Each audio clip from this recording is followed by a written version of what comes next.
Kasi cheeky din talaga ako pagka sa camera. So, kailangan ko ng contour.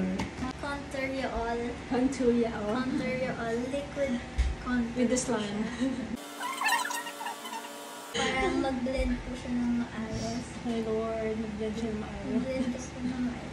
Tapos, pagkaalam ko po, sabi po ng Caroline na buildable naman daw po. So, Ni-research mo talaga ang hairline? Opo. Sila nagsabi? Gusto ko kasi yung collection po na to. Wala. Ito po. Tapos after po, kailangan lang i-blend para po hindi po siya masyadong Ayan, makapal. kitang-kita dito, oh. Ito po parang gusto niyo po ng parang medyo mas defined na mukha. Ito daw po yung contour daw. Actually, I love this kasi yung color nito, yung iba kasi orangey. Opo. Ito, pag pinatungan mo siya ng foundation, hindi siya halata. Pero pagka Opo. nagpicture, Ano po? oo, Yung pak. ganun po.